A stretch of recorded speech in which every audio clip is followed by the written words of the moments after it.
감사합니다. 이렇게 초대해 주시고 이렇게 상상 프로젝트에 여러분하고 함께 얘기 나눌 수 있게 돼서 너무나 고맙습니다. 제가 그럼 한 가지 질문을 먼저 그냥 드려볼게요. 복지국가 하면 뭐가 제일 먼저 떠오르세요? 네? 북일업. 네네, 좋습니다. 네. 네, 맞습니다. 그럼 북일업 복지국가의 가장 큰 역할은 뭘까요? 가장 핵심적으로 북일업 국가가 하고자 하는 일, 복지국가에서. 요람에서 무덤까지. 좋습니다. 그럼 요람에서 무덤까지 할 때 제일 중요한 게 뭐죠? 뭘까요? 의식주. 맞습니다. 그럼 의식주를 해결하기 위해서 여러분들이 가장 중요한 건 뭘까요? 돈.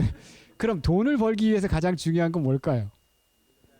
그렇죠. 일자리죠. 우리가 놓치고 있는데 사실 복지국가의 가장 중요한 역할은 일자리입니다. 고용입니다. 그래서 2차 대전이 끝났을 때 복지국가의 가장 핵심적 역할은 모든 국민들이 원하는 일자리에서 일할 수 있도록 만들어주는 거였고, 그걸 쉽게 얘기하면 우리가 이제 학술적으로 얘기하면 완전고용이라고 얘기를 했던 거예요. 근데 그게 이제 80년대에 들어오면서 국가가 적극적으로 일자리를 만들고 일자리에 개입해서 뭐 청년들에게 고용을 보장하고 이런 일들이 이제 국가가 지나치게 개입하는 것이 경제 성장을 망친다, 이런 비판을 많이 받았고, 80년 이후부터 40년 동안 국가의 그런 역할이 거세당했죠. 그리고 이제 우리가 알고 있는 뭐 소득을 보장해주고 서비스를 제공해주는 걸로 복지국가가 축소됐어요. 근데 지금 2020년 코로나를 계기로 해서 다시 국가 역할이 부활을 하고 있습니다. 이제 그런 측면을 종합적으로 살펴볼 텐데요. 제가 처음 얘기하고 싶은 거는 이거예요. 자, 이거 보시면 옆에 있는 이 사진은, 이 그림은 어디입니까? 유럽이죠. 유럽 중에 어딜까요? 그렇죠. 네. 북유럽입니다. 여러분이 아까 얘기하셨던 여기가 이제 노르웨이, 스웨덴, 여기가 핀란드, 여기가 덴마크. 이게 이제 스칸디나비아고 이게 아이슬란드라고 얘기하는 거죠. 그럼 오른쪽에 있는 건 어딜까요? 네, 대한민국이죠. 이 두 가지를 비교한 이유는 뭘까요? 땅 크기가 비슷해서 아주 창의적인 발상입니다. 여기서는 어떤 질문과 대답도 가능합니다. 네, 좋습니다. 이렇게 보니까 뭐 비슷한 것 같긴 한데 사실은 이쪽이 훨씬 크죠. 크긴 한데 제가 이렇게 비유 드린 말씀은 여러분들 얘기를 하려고 그래요. 여러분들 가장 고민되는, 지금 학교 다니면서 또는 생활하시면서 일관되게 고민되는 일 뭘까요?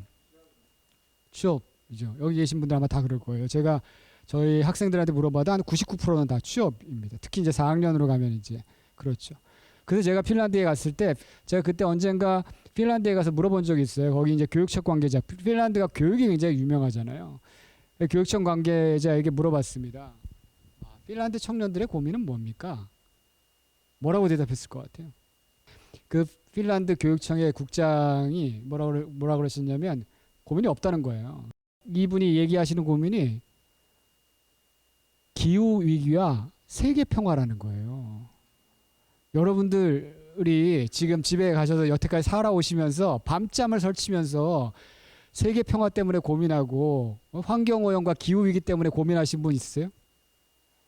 저도 없어요. 저도 한 번도 그런 적 없어요. 물론 기후 위기가 굉장히 중요하다고 생각했지만 기후 위기가 제가 밤잠을 설치면서 하는 고민이다 이런 적이 없었고, 여러분들 마찬가지로 세계 평화도 마찬가지죠. 왜 21세기를 살아가는 우리 청년들이 저 북유럽에 살고 있는 사람과 한반도에 살고 있는 사람, 그 남단에 살고 있는 사람의 삶이, 고민이 왜 이렇게 틀릴까? 우리가 그거를 인종주의 문제나 DNA 문제나 생물학적 문제가 아니라면 그거는 사회 구조가 그렇게 만든 거죠. 우리 기성세대가 그걸 만든 겁니다. 제가 오늘 여러분에게 드리고 싶은 말씀은 어떻게 우리가 그걸 만들었는지, 여러분들이 여러분 각자의 고민밖에 할 수 없는 그런 상황을 만들었는지 이 얘기를 하고 싶은 거예요. 그걸 복지국가의 관점에서 풀어보고 싶은 거죠. 제가 이 성공을 얘기할 이유는 우리가 얼마나 성공했는지, 얼마나 자랑스러운 나라인지, 대한민국인지를 얘기하려고 그래요. 보시면 1인당 GDP를 보시면 1960년에부터 2018년까지를 비교해, 이게 3만 불이 넘었던 시점이니까 비교하면 엄청난 변화가 있었고, 또 교육 규모도 그렇고, 이건 여러분들 우리가 1960년대 70년대에 한국의 공무원들이, 여러분이 이제 공무원 되시길 희망하시는 분도 많을 텐데, 공무원이 되면 어떤 나라로 연수를 갔을까요? 일본. 그럴 수도 있죠. 우리가 파키스탄하고 필리핀에 연수를 갔습니다. 선진 행정을 배우려. 60년대 70년대만 해도. 근데 여러분이 공무원 되셨는데 파키스탄에 연수 가라 그러면 여러분 뭐라고 그러시겠습니까? 네. 그렇죠. 선진 행정을 배우러 파키스탄이나 필리핀에 가지 않겠죠. 그러니까 엄청난 변화를 한 거예요. 민주주의 문제도 그렇습니다. 우리가 해방 이후에 40년 넘게 독재를 경험했지만 지금 2021년 이코노미스트에서 평가한 전 세계 200개 국가 중에서 단 23개 국가만이 완전한 민주주의 국가라고 분류합니다. 그 중에 한 나라가 한국입니다. 그러니까 엄청난 진전을 했죠. 우리가 정부에 대한 비판도 많이 하고 그러지만 민주주의도 굉장히 공고화됐습니다. 혁신지수도 2020년에 2위, 14년부터 19년까지 1위였는데 저 2위일 때 독일이 1등을 했어요. 그래서 독일 신문에 뭐라고 났냐면 드디어 독일이 한국을 제꼈다. 이런 게 뭐 일면 기사를 날 정도로. 근데 다시 2021년에 혁신지수를 발표했는데 우리가 다시 1등을 했어요. 그러니까 혁신의 역량도 우리가 굉장히 뛰어나죠. 문화적 역량, 저 위에는 비틀즈고 밑에는 BTS인데 그리고 이제 봉준호랑 최근에 미나리까지 뭐 나중에 얘기하겠지만 문화적 역량도 엄청나잖아요. 저는 처음에 싸이의 강남스타일이 막 이렇게 막 인기가 있을 때 너무 신기했는데 이제 그게 일상화된 상황인 거잖아요. 그래서 제가 아시는 분이 어떤 그 스웨덴에 자녀들을 데리고 갔는데 학교에 입학시켰더니 예전에는 한국에서 왔다 그러면 굉장히 제3세계나 굉장히 가난한 나라에서 온 줄 알고 뭐 너네 나라 이것도 있니 저것도 있니 이렇게 막 물어봤대요. 많이 뭐 수세식 화장실도 있니. 근데 요즘은 한국 학생이 가면 전부 다 몰려와가지고 친해지려고 한국 학생이랑 이런 상황이 지금 벌어지고 있다고 합니다. 근데 그럴 정도로 굉장히 놀라운 성공을 보였고 아까 그렇게 엄청난 성장을 했는데 그 성장한 나라의 이면이 이런 심각한 사회적 문제가 있다라는 거예요. 그래서 제가 이걸 성공의 덫이라고 표현을 한 겁니다.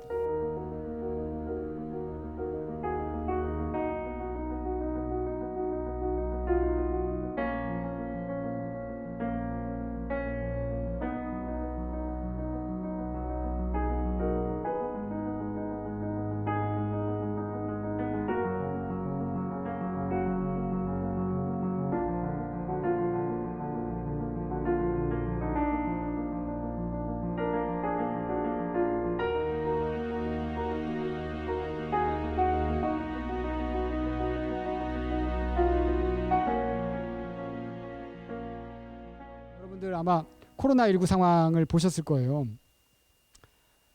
그런데 우리가 북유럽 국가가 굉장히 유명한 복지국가라고 얘기했잖아요. 그런 유명한 복지국가에서 코로나 상황 때문에 사람들이 봉쇄당하고 여러 가지 어려움에 처했을 때 국가가 적극적으로 개입했을 것 같잖아요. 근데 보시면 이게 벨기에, 덴마크, 스웨덴, 노르웨이, 핀란드가 어디였죠? 핀란드입니다. 보시면 이게 까만 게 현금 지원한 거예요. 그리고 고용 유지를 위해서 지원한 거고 회색이 유동성 지원, 금융 지원한 겁니다. 근데 그 4개 국가의 지원 수준이 한국보다 더 낮아요. 이상하잖아요. 좋은 복지국가라고 얘기했는데.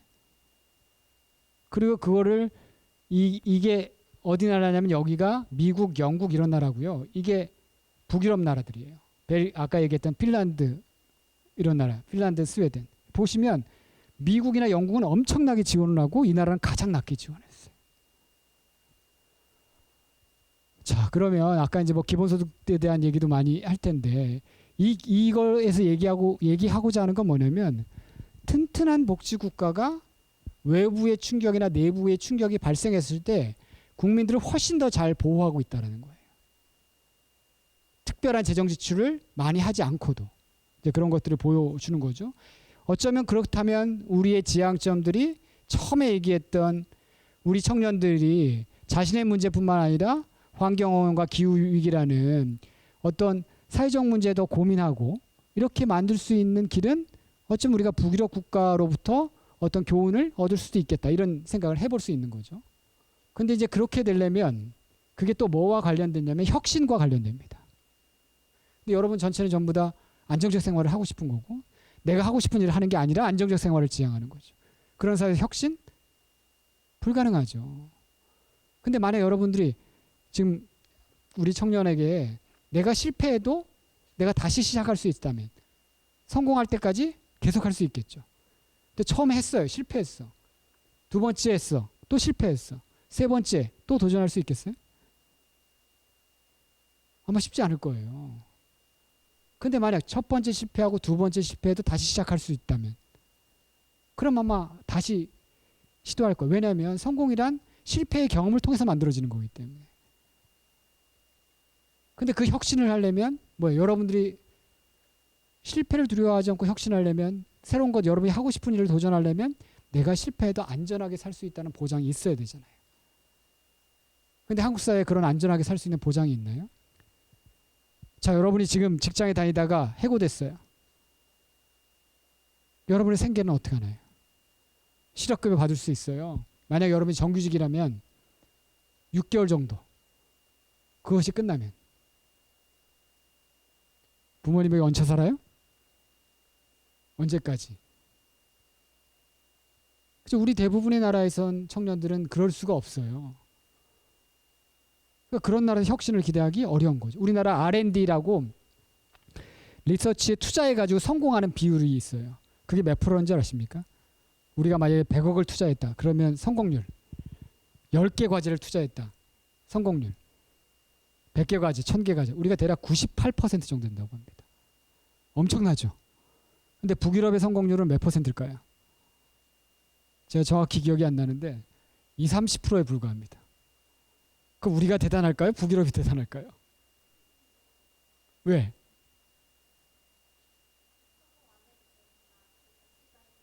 투자해준다. 네, 그렇죠. 거기에 답이 있는 거죠. 98%를 성공한다는 건 누구나 시도하면 다 성공할 수 있는 것에 투자한다는 거예요. 그 일을 한다는 거예요. 20, 30%만 성공한다는 건 누구나 시도하면 다 실패하는 일에 시도한다는 거예요. 그럼 어디서 혁신이 나오겠냐는 거예요. 그러니까 우리가 그 성공률이라는 거 우리가 가지고 특허 굉장히 많아요. 아까 블룸버그에서 1위로 뽑히는 것 중에 하나가 우리의 특허와 관련된 거거든요. 근데 한국의 특허의 대부분은 수익을 못 내는 특허예요. 그러니까 그 혁신지수 1위라는 것이 가지고 있는 가면이 있는 거죠. 근데 그렇게 하려면 가장 중요한 게 여러분의 삶을 안정적으로 보장할 수 있는 튼튼한 복지국가가 있어야 한다는 거예요. 근데 우리는 그렇지 못하다는 겁니다. 근데 그 튼튼한 복지국가는 여러분들의 운명이 여러분 혼자의 노력이 아니라 우리의 공동 운명이라는 것들을 공유할 때 가능한 거죠. 그래서 이제 얘기하는 게 뭐냐면 그러려면 어떻게 해야 되느냐. 좋은 일자리 만들어야 된다. 근데 좋은 일자리 어디서 만들 거냐? 기업에서? 그렇죠. 여러분이 생각하거나 우리 모두가 생각하는 기업이 만들어야 된다. 시장에서 좋은 일자리. 당연한 얘기죠. 근데 우리가 두 가지를 아까 이미 얘기했어요. 10억을 투자할 때마다 만들어지는 좋은 일자리는 점점 줄어들고 있죠. 그렇죠. 그 다음에 우리가 아까 그 그래프에서 보신 것처럼 자동화율이 엄청나게 높아졌죠. 그런 걸 보시면 과연 그게 가능하겠느냐 이런 얘기를 하는 거죠. 이게 이제 스웨덴의 사례인데 이게 전체 신규 일자리 중에서 누가 신규 일자리를 만들었냐는 거예요. 1960년대부터 90년대까지. 이게 중앙정부고요. 이게 민간 부분, 시장 고용 부분이에요. 이게 떨어져요.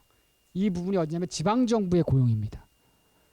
신규 일자리가 우리 2021년에 신규 일자리가 100개 만들어지면 90개를 지방정부가 만든 거예요. 지방정부가 어떤 일자리를 만들었냐? 교육, 보건, 복지, 서비스, 간호, 보건 이런 분야에 만든 거예요. 민생 분야에. 그게 다 공무원 일자리예요. 그러니까 이 나라도 제조업에서 서비스업으로 경제가 발전하면서 이전하면서 선진국으로 진입하면서 그러면서 그 부족한 일자리를 괜찮은 일자리를 공공 부분에서 국민들의 생활을 높일 수 있는 좋은 서비스 일자리를 만드는 걸로 대신했다는 거예요. 그리고 30년을 버텼어요. 그러고 보니까 전체 취업자 중에서 공무원의 비율이 30%에 가까운 거예요. 여러분이 길 가다가 10명과 취업자와 어깨를 마주치면 그 중에 3명은 공무원인 거예요. 한국은 7.6%입니다. OECD 평균은 18%고. 지금 우리나라 공무원이 대략 공공부문까지 200만이라고 치면 OECD가 이 나라까지 가려고 해도 이게 3배 가까이 되잖아요. 그러면 거의 300만에 400만을 늘려야 되는 거예요, 공무원을. 근데 우리나라 20, 30대 청년들이 공무원 시험 준비하는 사람들의 인원이 다 긁어 모아도 40만입니다. 근데 여기서 이제 역설이 있는 거예요. 아까 말씀드렸던 거죠. 나는 공무원이 되고 싶지만 공무원 늘리는 건 싫죠. 내 자식은 공무원 되는 게 좋지만 공무원 늘리는 건 싫은 거예요. 이제 거기에 이제 역설이 있는데 이제 아까 나중에 다시 말씀드리겠지만 지금 같은 형태의 공무원을 늘리자는 얘기는 아닙니다. 그러니까 민생에 필요한 공무원을 늘려야 되고 그거는 지금과 다른 구조로 가야 됩니다.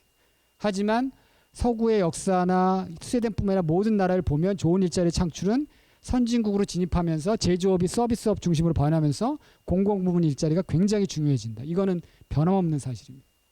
자, 그럼 국가의 역할은 뭐예요? 그렇죠. 국가의 역할은 여러분에게 쿠폰을 주고 바우처를 줘서 열심히 교육하고 훈련 받으라 것뿐만 아니라 그것도 필요하죠. 더 중요한 역할은 국가가 그렇게 열심히 노력한 여러분들에게 의자를 늘려주는 거예요. 그래야 열심히 노력한 여러분들이 그 의자에 앉을 수 있죠. 제가 마지막으로 북유럽에 갔을 때 사람들에게 물어봤어요. 당신들에게 국가는 뭐냐? 여러분에게 국가는 뭡니까? 그랬더니 그 북유럽 사람들은 국가는 내 친구다. 국가는 내가 쓰러졌을 때 나를 일으켜 세워주고 내 등을 두드려주는 내 친구다. 이렇게 얘기를 하는 거예요. 저는 국가가 그래야 한다고 생각해요. 국가가 여러분들이 열심히 경제가도록 부추기는 것만이 아니라 국가가 열심히 노력한 사람들이 의자에 앉을 수 있도록 만들어줘야죠. 네, 감사합니다.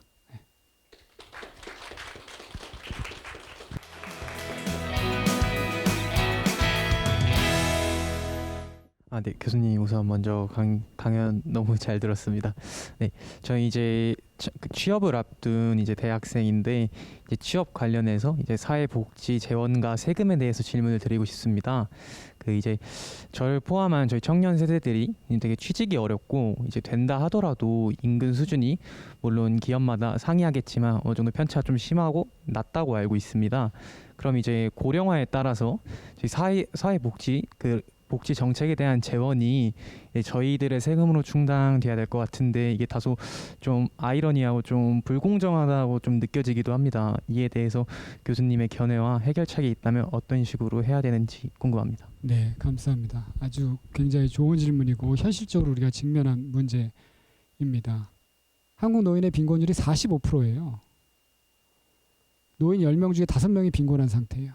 근데 그 노인분들이 누군지 아십니까? 우리가 앞에 얘기했던 그 놀라운 성공을 이룬 사람들이에요. 그래서 세계에서 가장 가난한 나라에서 세계 몇 안 되는 선진국으로 끌어올렸던 그 산업의 역군, 그분들이 지금 65세 이상 노인분들이에요. 그리고 그분들이 누구냐면 독재를 견뎌내면서 민주주의를 이루었던 그분들이에요. 자, 그럼 우리가 자기가 노력한 것에 대한 공정한 보상이라고 생각을 한다면 그분들의 절반이 빈곤한 것 어떻게 생각하십니까? 지금 이 상태로 가면 청년들도 마찬가지예요. 여러분들도 지금 우리의 현재와 같이 사적 자산에 의존하는 구조로 가면 여러분도 나이를 듭니다. 여러분이 나이가 들면 지금 상태로면 여러분도 절반이 빈곤한 상태가 될 거예요. 근데 그래서 자꾸 사람들이 그 프레임을 세대 간의 경쟁으로 몰아가는데 실제로 그렇지 않아요. 노인 중에서도 부유한 사람이 있고 대부분의 사람들은 삶을 어렵게 살아가고 있는 거죠. 그럼 우리가 세대나 뭐 이런 얘기 하지 말고 이렇게 생각해 보세요. 아까 여러분이 열심히 노력하면 이 의자에 앉아야 되는 것처럼 젊은 시절 열심히 국가와 사회를 위해서 일했던 사람들은 노후가 됐을 때 최소한 빈곤에서 벗어나야 되지 않을까. 근데 한국의 복지는 그 정도도 하고 있지 못하다는 거예요. 그러면 지금 일하는 세대들이 그분들이 최소한의 빈곤에서 벗어나기 위해서 우리 모두가 세금을 내는 것이 과연 세대 간의 불공정한 문제인가? 라는 문제를 생각해 보실 필요가 있는 거고, 또 하나는 그 세금이라는 게 반드시 노인만을 위해서 쓰이는 건 아니거든요. 좋은 복지국가는 예를 들면 이태리 같은 경우는 예를 들면 우리가 이태리와 스웨덴이 거의 복지 지출을 같이 해요. 같은 수준 27%, 6% 정도를 해요. 그런데 이태리는 그 돈의 대부분을 소위 말하는 연금, 현금 지원에 씁니다. 근데 스웨덴은 좋은 일자리를 만드는데 그 돈을 써요. 그러니까 사실은 복지국가, 그래서 그 결과는 어떠냐면 스웨덴이 불평등과 빈곤이 훨씬 덜합니다. 다시 말하면 그 세금이 여러분들에게 이 의자를 늘리는 일을 할 거라는 거예요. 그리고 노인에 대한 문제는 저는 아까 말씀드린 여러분이 사회에 기여한 것에 대해서 우리 사회가 적절히 보상해야 되는 것처럼 그 부분들이 우리가 진짜 빈곤하고 가난한 나라에서 이 상태로 올려놓은 분들이잖아요. 전 그분들에게 기본 생활을 누릴 권리가 있다고 생각을 합니다. 그렇게 생각하시면 우리가 자기가 열심히 일한 분들에 대한 공정한 대가를 치룬다라고 생각해도 좋을 것 같고, 그 세금이라는 게 세대 간의 문제이기보다는 각각이 다른 자원들, 그러니까 가정의 배경이나 부를 갖고 있는 사람들이 좀 평등하게 공정한 기회를 갖기 만드는 하나의 중요한 역할을 하는 기재가 될 거다. 이렇게 생각하시면 어떨까, 이런 말씀을 드리고 싶어요. 최근에 이슈가 된 LH 사태와 같이 공공부문에서의 비효율성이나 그 비리에 대한 문제점이 있는 걸로 알고 있는데요. 이런 문제점이 있는데도 불구하고 공공부문에서의 일자리가 확대되는 것이 옳은 것인지 궁금합니다. 자, 그럼 공공부문의 일자리를 늘리지 않으면 우리 청년들에게 좋은 일자리를 어떻게 보장할까? 우리 사회는 이미 제조업에서 서비스업으로 이전하고 있어요. 다른 나라부터 빨리. 그런데 우리뿐만 아니라 다른 서구 국가들의 역사들이나 이미 선진국이 된 나라를 보면 공공부문의 좋은 일자리를 늘리지 않으면 청년들에게 좋은 일자리를 돌아가게 할 수 있는 노동시장 구조를 만들 수 없다는 게 너무 명징하게 나타나고 있죠. 그래서 지금 공공부문이 저는 여러 가지 문제가 있다고 생각을 합니다. 다만 그래서 저는 그 공공부문 일자리를 늘리는 걸 포기할 수 없어요. 하지만 여러분이 지적하신 것처럼 현재와 같은 방식의 공공부문이 늘어나는 건 바람직하지 않겠다. 그러니까 국민이 납득할 수 있을 정도로 투명해져야 되고 보다 공정해져야 된다라는 생각이 들고, 지금 공공부문이 갖고 있는 여러 가지 특권들도 내려놔야 된다고 생각합니다. 예를 들면 우리는 공무원이 되면 호봉이 올라가면 계속 봉급이 올라가요. 그런데 아까 말씀드린 북유럽이나 독일이나 이런 나라들은 시간이 지난다고 월급을 올려주지 않아요. 자기가 어려운 일을 하면 임금을 더 많이 받고요. 좀 쉬운 일을 하면 임금이 줄어들어요. 똑같은 일을 하면 처음 들어갔다고 해서 시간이 지난다고 임금을 올려주지 않습니다. 그것 하나 하고, 또 공무원들이나 저 같은 사람들이나 군인들에게 특권을 주지 않아요. 이런 사람들은 일반 국민과 같이 국민연금과 동일한 대우를 하죠. 그러니까 다만 그럼에도 불구하고 좋은 점들은 그분들에게 고용의 안정성을 보장하는 거죠. 저는 우리가 공공부문의 일자리를 늘린다는 것은 공공부문이 갖고 있는 만약 다른 비공공부문, 민간부문에 비해서 특권이 있다면 그 특권 내려놔야 된다고 생각합니다. 그리고 임금이나 체계나 여러 가지 구조들이 조정된다는 걸 전제로 우리가 공공부문을 늘릴 수 있을 것 같아요. 그래야 국민들이 동의할 것 같아요. 네, 우선 강연 잘 들었습니다. 네, 그 선진국은 공공부문의 일자리가 많다고 하셨는데요. 그 교수님께서 설명하신 선진국의 공공부문의 일자리는 안정적이고 양질인 그런 일자리인가요? 혹시 맞다면은 그게 양질이라는 게 한국과 비교했을 때 양질인 것인지 보편적으로 양질인 것인지 그게 좀 궁금합니다. 네, 좋은 질문입니다. 근데 여러분들이 지금 양질의 일자리를 굉장히 고민하는 이유는 우리는 그 10% 안에 들지 못하면 안정적 생활을 할 수 없기 때문이잖아요. 근데 아까도 말씀드렸지만 거기는 그 10%라는 것도 존재하지 않지만 그보다 훨씬 넓지만 그렇지 않아도 기본 생활이 가능해요. 그러니까 지금처럼 우리처럼 여러분들 우리 청년들처럼 거기에 들어가기 위해서 그렇게 소위 말하는 심각한 경쟁을 하진 않아요. 그러니까 다른 일에서도 충분히 이런 프리랜서라든지 아니면 자기가 하고 싶은 일에서도 충분히 일상적인 삶들을 살아갈 수 있기 때문에, 그러니까 청년들이 기후 위기와 이러면 세계 평화를 고민하는 거거든요. 그래서 양질의 일자리라고 얘기하면 우리에 비교하면 양질의 일자리라고 우리의 공공부문과 비교하면 그렇지 않을 수도 있어요. 왜냐하면 우리가 민간 부분에 갖고 있던 공공부문의 특권 같은 거는 없으니까, 상대적으로 적으니까.